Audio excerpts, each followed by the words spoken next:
Hey, hey, hey, hello everyone. Welcome to another episode of The Limitless Show. Today, my guest and I will be talking about the growth mindset, the importance of it, and how to shift from a fixed mindset to a growth mindset.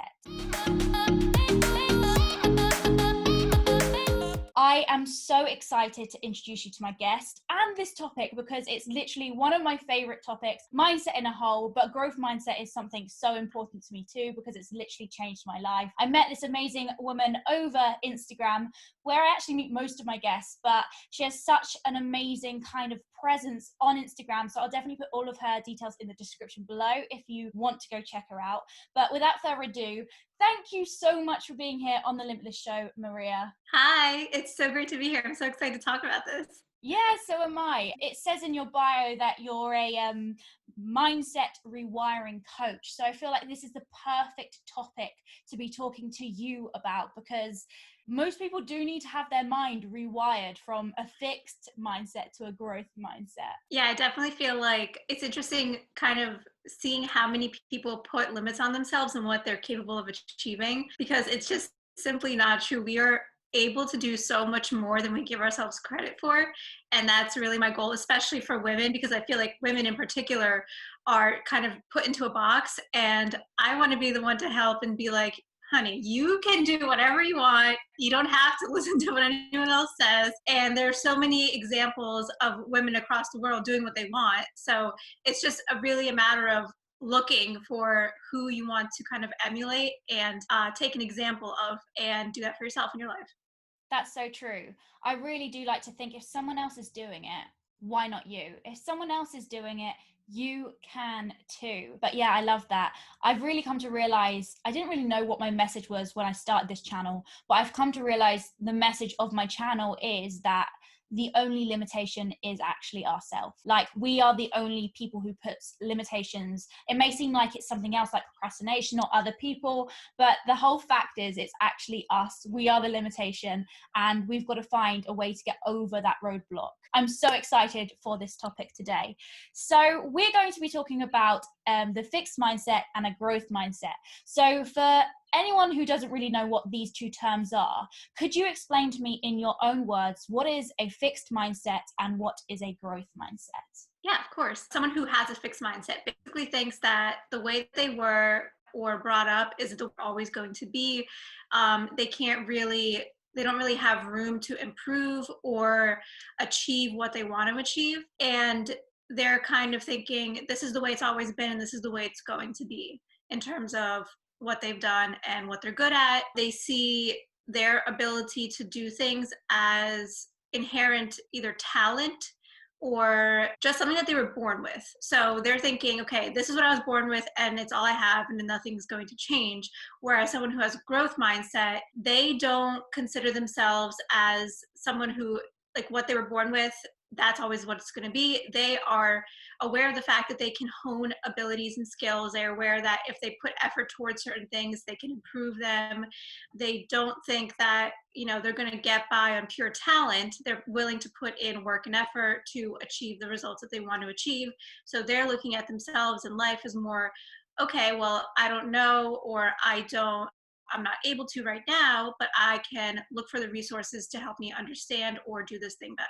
Yeah, that's exactly how I would describe it as well. The fixed mindset is people who believe that they're born a certain way, their skills, their talents, that's what they have. Like they're good at football or they're bad at this. Whereas the growth mindset looks at something and says, I can achieve anything with time, persistence, with hard work.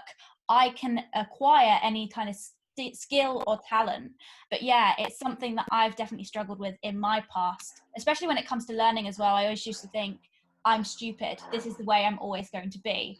But with that growth mindset, I realized actually, no, I just need a bit more, education or a bit more persistence or a bit more, hard work to actually overcome that kind of limitation. Yes, totally agree. So what I want to ask you next is, how did a fixed mindset limit you? So I would say, just looking back on my life, when I think of where I've had a fixed mindset, it's been honestly in a lot of areas, but for me, the most prevalent one I feel has been my athleticism. And that's because when I was younger and I was a kid, I remember when I had to do like physical fitness in school, and I wasn't able to do like the mile run or the 2 mile walk. I mean, I was able to, but it would just take me so long, and I would be exhausted by the end of it, or I couldn't do like a pull up, or just these these things that I really wanted to do, and I just wanted to be healthier in general. I wasn't able to, and so I kind of carried that belief up until I was around 15 or 16, when I was like, hold up, I can change some of these things. And I think also another thing with fixed mindset is a lot of the times we're surrounded by people who are well-meaning, like our parents, our relatives, our friends, teachers, who are constantly heaping praise upon us. So they're telling you, you're so intelligent, you're so good at this thing, you're so talented. And when we say those kind of things, the meaning behind them is like, I want to praise you, and I want to show you that you're doing well.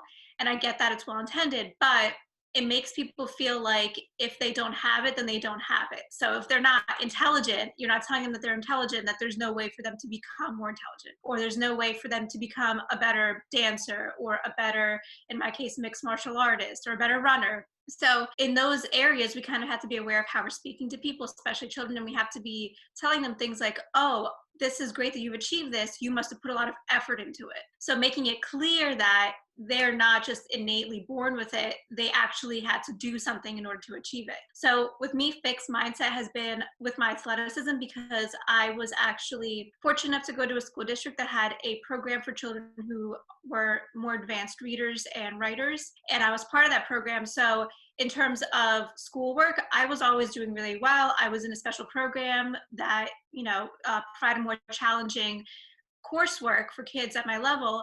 So in terms of like brains, I never felt like I was behind. But I will also add that because I did receive those so smart at this, I also felt like when I didn't understand something, I was stupid, like you said yourself. So at first, I think for a lot of my life, the fixed mindset was around my athleticism and like what I was physically able to do.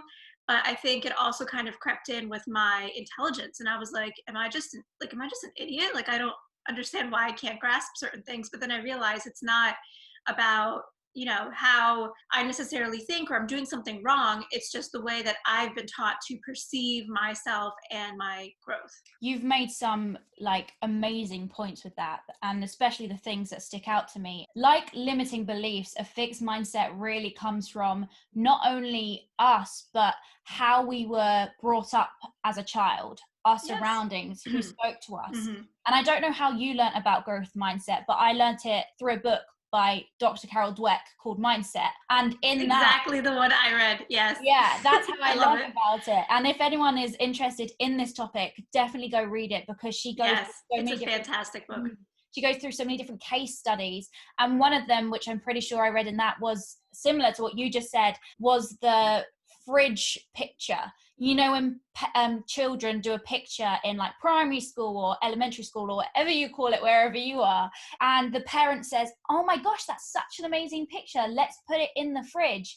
Now the kid, every time they do a picture, they want it to be fridge magnet worthy, where we should actually be saying, well done, you put so much effort into this, not the outcome, but the process. Because when we put more kind of emphasis on the process, children begin to learn that they can achieve anything with effort, rather than them just being innately good at art.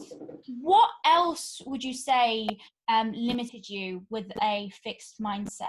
I would say, I think it was also just, again, taking into consideration how I grew up and who was around me when I was growing up and what I heard, which is not to say, of course, that I was not surrounded by loving and supportive family members, because I absolutely was. But it's also a matter of just understanding that these family members were also, raised in a way where maybe their parents weren't aware of what they were telling their kids and how that would affect them. So I think with me, I also go back to beliefs. So beliefs are a major part of our mindsets. And a lot of people don't realize that the way we see things now, our perspective of the world now, and the beliefs we have presently have been with us since we were children. And those formative years, up to 7 or 8 years old, is when your subconscious beliefs are forming, even as old as 13 or 14 years old. So when we are thinking about like why we think about things the way we do now, we have to go back to our childhood and ask ourselves, well, how was I taught to think about certain things, or how was I taught to perceive myself or others? And if we can go back and realize, hey, you know, a parental figure or a teacher or someone we looked up to, or maybe even just friends who communicated with us, and they might have repeated the same things over and over again, or we might have heard the same things even watching TV growing up, and it was kind of validated from all different directions where we heard the same exact concepts repeated consistently, and those became our beliefs, where we thought that that was the only perspective, that was the truth. There was only one reality, there was only one truth, and that was what it was, when actually there's one reality, but there's so many different perspectives, and there is no one truth, because everyone has their own,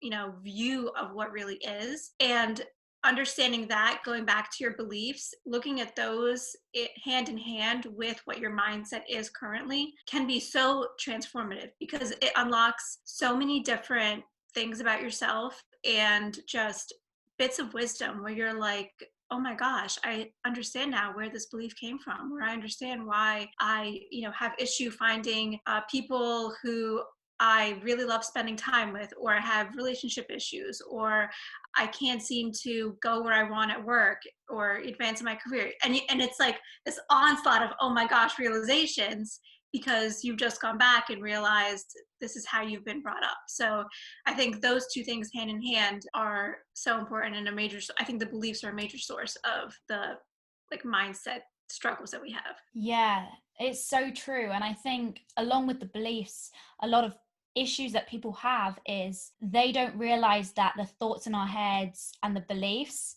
that we can actually change them, that most of them aren't actually Mm-hmm. true, but we only believe them to Yes. be true because we're telling them to ourselves, and we're living them with them in like a perspective that this is true. Whereas the Mm-hmm. first time I heard that the thoughts in my head aren't necessarily true, like I don't have to believe them, and you're not in charge of your first thought, you're in charge of your second thought and your first action. Like my mind was blown, because now Yes. every time I have a thought, I can Love that. actually question that thought and be like, is that true? Like, is that really true, Emily? Do you really believe that? And then I can be like, no, I don't believe that. I don't believe about myself. I don't believe that about the world. How would you go about changing long-term beliefs that you created in childhood? I would say think about going back to your childhood, which I want to also preface with saying for some people that can be very traumatic. So if you have a therapist or a very supportive family member or friend that you need to reach out to, if you are doing this kind of work, please do that, because we can't expect to go through all of this on our own. Having said that, I think really going back to your childhood and understanding what kind of environment you were brought up in, what kind of things you heard consistently, how you were treated consistently by the people around you, and looking at that as kind of the starting point, because first you have to create that awareness. Then you have to think about, okay, where do you want to be going? And taking ownership of where you are now, because we're not going to feel like we can change anything if we don't feel empowered, if we don't feel like even if we do something, things will change. So you have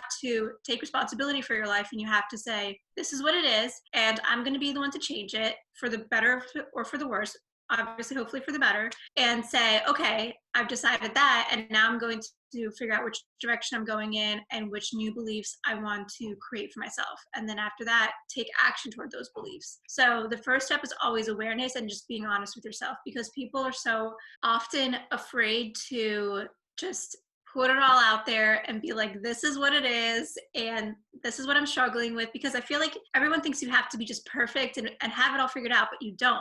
And that's so unrealistic. And I'm telling y'all, once I embrace that and embrace the fact that I am imperfect and I will always need help from people in terms of learning. Obviously, I'm independent and self-sufficient, but we cannot think that we can do everything ourselves. So being open to admitting that you need help from others and that you're not always right is so, so important. And even as a mindset rewiring coach, I have to kind of like shrink back and be like, hold on, let me look at this with different eyes. Am I actually practicing what I'm preaching? Yeah. So practicing what you preach, am I practicing what I'm preaching, and just being honest with myself again, and questioning my beliefs constantly. But I think that your belief system is basically the root for everything that you're and how you're perceiving life right now and how you're perceiving yourself lies. So if you go back to that, you can cause major transformation. Yeah, I love what you were saying about taking that power.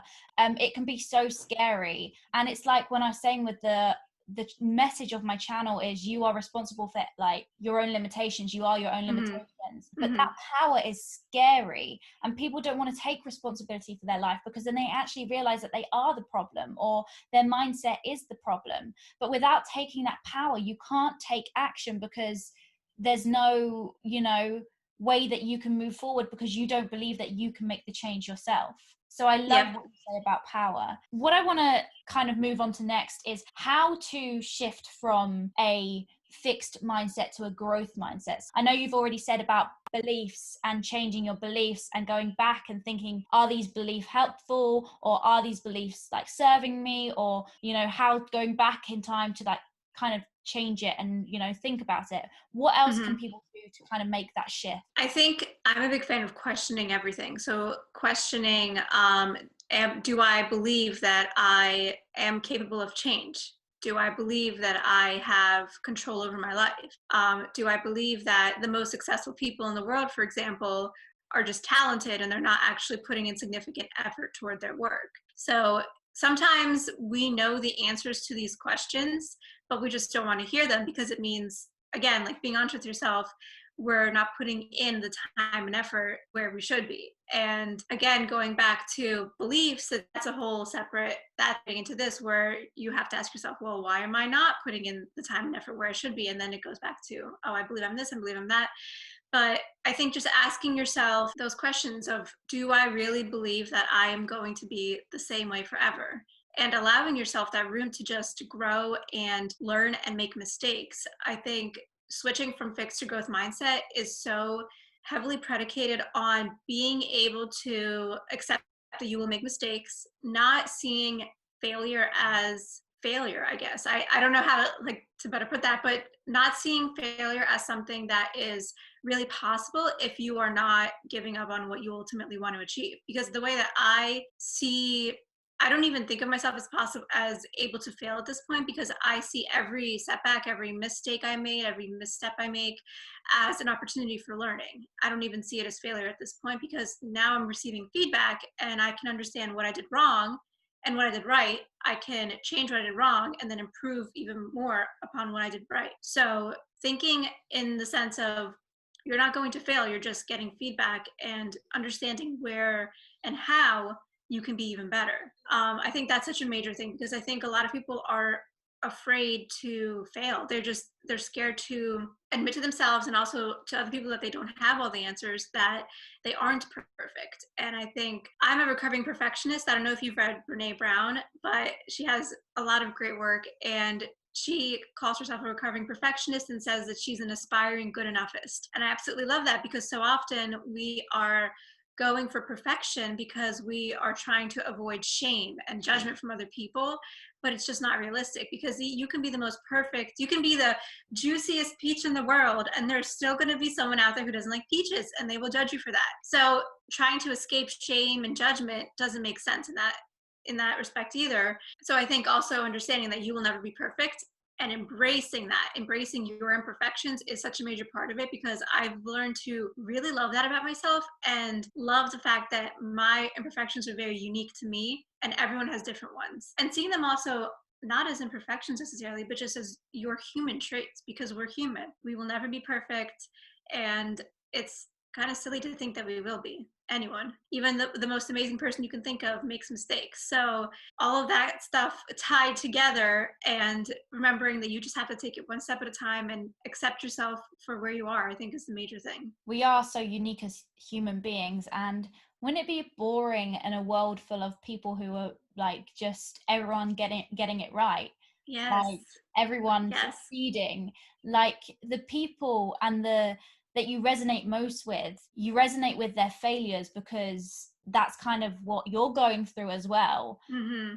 No great story is really about success when there's a successful person. All their great stories are about their biggest failures and what they kind of missed out on or how they made mistakes. And it's scary to fail, but it shouldn't be. Like you said, it should be a lesson. And that's definitely Yes. one of the biggest things I've learned about failure, is because when we're younger, we're taught to fear it, when actually we should be taught to seek it. We should seek Hmm. failure. We should think, Yep. oh, how can I fail next? What can I do to fail? But yeah, no, I love that. Carol Dweck actually mentions how NASA would seek out astronauts who have had a history of failures and have overcome them, and they would reject applicants who only had successes, which makes so much sense because, in a high stakes environment, you're out there in outer space, and if you make a mistake and that's your first mistake ever, that's your first big failure, then you're not used to that. You're not going to know how to react to that. You're going to think, I've only ever been successful, so I don't really know what to do in the situation. But I absolutely love that, because that's really how you build that resiliency and just that growth mindset. You see yourself as learning from your mistakes and learning from your so-called failures, which are not really failures, and taking them as learning opportunities. You just speaking there, it really made me realize, like, the first hurdle is obviously moving from a fixed to a growth mindset, from Mhm. thinking that everything has to be this way to realizing that you can work towards having more skills and more talents and, having a good life, your dream life. But then once you realize and get over that hurdle and have that power, there's a whole other can of worms that are opened, like Mhm. perfectionism and, fear of failure, that can actually harm a growth mindset. What other things do you think are in that can of worms? What other hurdles do people have to overcome once they kind of are working on this growth mindset? Well, you've heard the phrase, I'm sure, new level, new devil. And I feel like that's kind of where it is, but I don't like it because I feel like it's kind of negative. It has that devil, like devil is like a negative connotation. I like to think of it as you're on a new level and you're going to have new challenges to overcome. You're going to have new obstacles put on your path, which again, I think when you are moving into that growth mindset and consistently practicing it, it's almost like you're excited for those things to come up because you're like, okay, what can I work through next? And what can I learn next? And what can I achieve? And I think as you grow, definitely the challenges and the obstacles will become greater and greater, and they'll become more difficult, or maybe not even necessarily more difficult, but they will require more strategic thinking or doing things in a way that you haven't done them before. Mm. So I think in that sense, the can of worms is definitely, it's going to, I think it's always partially going to be that perfectionism, that fear of judgment, that shame. And I think you can definitely work on those things and decrease the prevalence of them in your life, but I believe that they're always going to be there to some degree. And the growth mindset is what's going to allow you to hear those voices telling you can't less and less. They'll just come up less often. But I do think that the can of worms, as you are getting better, is that there's just you're going to have to employ new ways of thinking and new ways of moving through your life and new different actions, and maybe you'll have to step out of your comfort zone even more and do things that before you've already stepped out of your comfort zone and now you're at the edge of it, and suddenly you're at a new obstacle and now it's like you're back in your comfort zone and you have to take even greater steps. So I think that that's super exciting, and I think that that's ultimately what it means to grow as a person, is to accept the fact that obstacles are part of life, and maybe not even seeing those things as a can of worms, but just seeing them as additional opportunities for growing and improving, because that's really the only way that you're ever going to do it. You can't expect to remain in one spot, use the same kind of thinking that you always have used to solve every single problem. You're going to have to learn and adapt along the way and pivot. You can say I have a growth mindset, but if you say I have a growth mindset, it doesn't mean you'll always have it. It's something you have to Mm-hmm. work on every single day. Like, Exactly. but how do you do that? How does one do that? How does one work on it every single day? Is there practical ways you can work on it? I know you said about questioning yourself. Maybe you could write it in a journal, them questions, and really, answer those questions. But what other ways could you practice a growth mindset?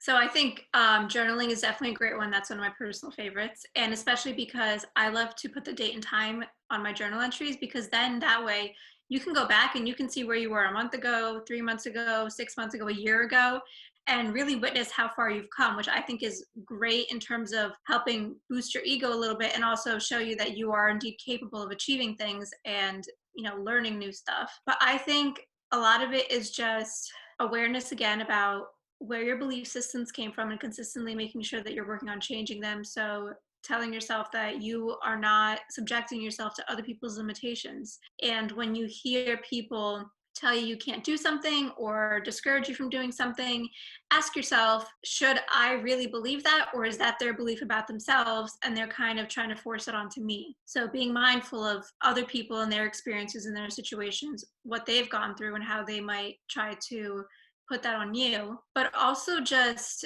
accepting you for, again, who you are. I think living in the present is one of the most important things you can do for yourself, because a lot of our anxiety comes from looking at the future, or we just end up living in the past for too long and we keep thinking, what if I had done this, what if I had done that, what if this thing hadn't happened? And now in retrospect, it's like you can see all these things that you should have done differently, but in reality things worked out exactly the way that they were supposed to. So I think letting go of the past is a major one, because when we hold on to the past, we're holding on to our old mindset and our old beliefs, and allowing ourselves to just say in this moment, what can I do right now? How can I move forward right now? And also not think about the future, not think about 10 years from now, how am I going to do this? You are creating your future from this present moment. So if you are constantly looking at the future, you are never really moving toward what you want to move toward, because you are never taking advantage of that present moment. So I think those things are definitely the major ones, and doing them consistently every day, even just the slightest bit. And that's actually another one, progress, not perfection. So if you are just doing a tiny bit every single day, moving toward your goals, the slightest bit every day, that's already amazing, because you are already making change, and incremental steps add up to monumental changes. So being aware of the fact that you don't have to do it all in one day, you don't have to do it all in 1 week or 1 month. This is all months or years of change. And also remember the fact that you've acquired all of these beliefs and this mindset from years and years, and thinking that you're just going to change it in one short week or 1 month is not realistic. So being patient with yourself, I think, is another thing. I love that, especially the progress, not perfection, because when you're saying that you write down your dates and your time in your diary, I think that's so important, because for people with fixed mindsets, they can really feel like they're stuck and they can't see that progress, because obviously it's in 5 years time or a year's time or 6 months time when you're actually going to see how far you've actually come.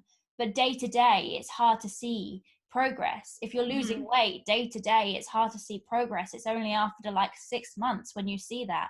But so many people can be like, give up on their goals because they don't see that progress. It's definitely, like you said, having faith that it is going to happen. Our beliefs were made for many, many years, and it's not going to just take one short moment to be like snapped out of it. It's going to take years to reprogram your brain as well, but it's faith in that process that it can happen. I think another important point in the mindset book that literally just came into my mind is that just because you have a growth mindset, it doesn't mean you have a growth mindset in every area of your life. You can have a fixed area, a fixed mindset in your relationships. You can have a growth mindset in your fitness. Like, it's not one or the other. So what I want to ask you is, how would one figure out where they are fixed mindsetting and where they have a growth mindset? So I think in that case, a lot of it is just looking at looking internally at how you're feeling about certain things. And I am a big advocate of trusting your gut, trusting your intuition, and really tuning into your body and just how you're physically and emotionally feeling. Because I think a lot of the time we are taught to repress that kind of stuff, repress our emotions because we shouldn't be emotional. When in reality, when we're repressing things, we're just building up more and more negative stagnant energy in our bodies, and we're not really dealing with whatever needs to be dealt with. So I think tuning into how you're feeling in different areas. So in relationships, you mentioned, do I feel like I'm not capable of finding a partner who really treats me the way that I want to be treated? Or in career, do I believe that I am in the right spot and I am at the right job and I am doing work I really love? Or is this work just not, it doesn't feel like it's right for me, it doesn't feel like it's aligned with me? Maybe in your personal life and home, do I feel like my relationships with my family are never going to improve because of this and because of that? And, in some cases, maybe you are surrounded by people who are not willing to do the things that you want to do, in the sense that they're not willing to look at themselves and change and be better. And that's understandable. But I think there's definitely also people out there who are willing to do that. So just understanding, who you're coming across who is willing to do the work and who isn't. But I think a lot of it is just tuning into how you're feeling. And if you feel like you're not absolutely excited and lit up by a certain area of your life, especially if it's a major one, and you are feeling like you're just lacking in some sort of way, that's an indication that you may have a fixed mindset about something in that area, and there needs to be some work done there. Yeah, no, I completely agree about listening to your like body and listening to your emotions, because although I believe personally that everything starts in the mind, your thoughts become the things. Sometimes it's Mm-hmm. hard to hear what's going on in your mind because there's so much going on, and a lot of it is subconscious. But feelings are there and they are really powerful. And sometimes we just look at stress and think, I'm really stressed, and then you kind of shut down, or I'm really excited and you kind of shut down, but you should really listen to them emotions, because they're trying to push you towards something or pull you towards something or push you away from something. But if you just sit in that feeling and actually ask, like, why am I feeling anxious, or why do I feel restricted about this topic, why do I feel restricted when it comes to relationship, and really ask yourself about these emotions, because like you said, we are taught to kind of repress these things in a kind of the society of the norm. And when actually feelings are they tell us so much about what's going on or what should be done next. Like you said, intuition. Absolutely. And I think we're also taught so often to repress our authentic selves. And it may be difficult sometimes to really understand how you're feeling, because you're not used to listening to your intuition, because you're taught to repress your authentic self. But the more that you choose to push back against that and say, no, I am going to listen to how I'm feeling, to what feels right for me, then the easier that becomes, and the easier it is to find your way and figure out where do I need to make changes, and it's easier to do that kind of stuff. On the topic of mindset, the book, and just mindset and growth mindset, is there anything that you think we've missed out that is really important when it comes to the growth mindset? I don't think so. I feel like we've covered like the broad stuff. I think, just keeping in mind that you really can't, you have to look at things as constantly changing. Like the only thing constant in life is change. That's how I look at everything now. And I am understanding now my truth is not the only truth, and that there's so many ways to look at something. And this big, beautiful, abundant universe is constantly changing and moving. And I think it's so odd to think that we are stagnant when everything else around us is constantly changing. And we have the ability to really improve and be what we want to be ultimately, and be who we want to be, and create what we want to see in the world. But we have to take responsibility for ourselves and empower ourselves that way, because no one's going to do that for you. That really resonated with me, how everything is moving, yet we're so fixated on trying to like be stagnant and say this is how everything's got to be and it's got to be like this forever, when actually everything is moving, life is moving, seasons are moving, the world is moving, the earth is rotating, life is changing. And I really do think a lot of people are so scared of what they can't control, but when you realize you can't control it and you have no control over that, this big weight is lifted off your shoulders. The only thing you can control is your mindset, your beliefs, your actions, your thoughts, the way you are. You can control that and have like comfort in that, but everything else, let it change with it, grow. And that's what's amazing with the growth mindset, because when you realize that you can grow with everything, you can change with everything, you can move with everything, and that's a possibility, and it's less scary. Yes, absolutely. I think learning to adapt and learning to pivot and accepting that you are not going to be able to control anything except for your reaction or your response actually to something, because reaction implies that there's kind of like this knee jerk, you're not really thinking about where you're, why you're reacting the way that you're reacting versus responding, which is where you're taking the time to slow down and really actually be wise about how you're moving through a situation. No, but I completely agree with you. Last couple of questions, really. I want to ask you what you would say to your past self who had a fixed mindset. What would you say to her? I would definitely say so many things. It's just, I really wish I could like sit down with my younger self and be like, this is what it is and this is what it isn't. But I think the number one thing is you are definitely capable of more than you can imagine, just more than you can even fathom. And don't let anyone tell you otherwise. I think that we don't realize sometimes how impressionable children are. It's like we know, but we really don't know the extent until we grow up and we think about things from our childhood and how long they've stayed with us, and those things from our childhood that we're not even aware of that have stayed with us. So I would definitely sit down and tell her, you can do anything. Like, you're a freaking badass if you want to be, and don't let anyone put you into a box. Honestly, you choose what you get to do. So yeah, that's definitely what I would say. I love that. That definitely resonates with me. And I think the things that we often have to want to tell our younger self, they're actually things that we're still trying to tell ourselves now, like on a daily basis, like reminding ourselves that actually Yep, you're a badass. Like, you do what you want to do. You can do whatever. You're absolutely. so much more capable of everything than you think you are. Like, and Yeah, yeah. lastly, what would you say to someone who is struggling? So not yourself, but someone else who is struggling with a fixed mindset, or someone who is trying to move into a growth mindset. I would say, again, progress, not perfection.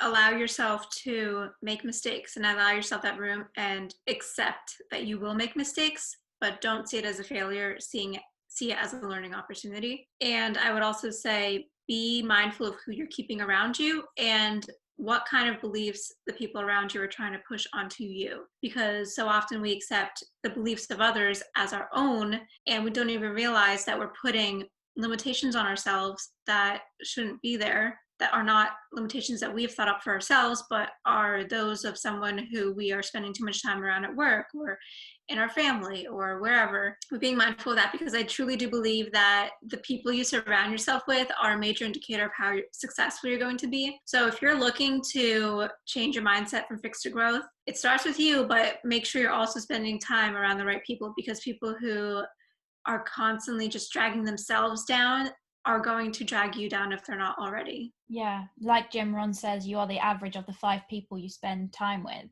Yes, It's so true. exactly. Everything really starts with awareness, definitely. Mm-hmm. So, have you got anything else to say on this topic? Any last words? I would say, remember the belief systems. I actually also have, I'm a certified neuro-linguistic programming practitioner. So neuro-linguistic programming is basically like a language for the brain and understanding how we communicate with ourselves and with others. And it helps you a lot in retraining your brain and creating new ways of thinking and more empowering beliefs. But the one thing that I've learned from that is that we are definitely capable of such massive change. We just have to believe that we are, and we have to empower ourselves, because taking ownership and believing that you are capable of changing are two really important concepts if you want to, move forward and really get to where you're going. I love it. And if Maria has inspired you, I'll put all of her details in the description below. So please go check out her content and the vibes she's putting out into the world. I just want to say thank you so much to everyone who's watched this video, and especially to you, Maria. Thank you so much for being on the Limitless Show. If you have enjoyed this video, make sure you let us know by giving it a like, putting a comment in the comments, subscribing, and hitting that bell button so you never miss an episode of the Limitless Show. Thank you so much. And Maria, I'm so grateful for you. Thank you so much for having me. It was such a blast.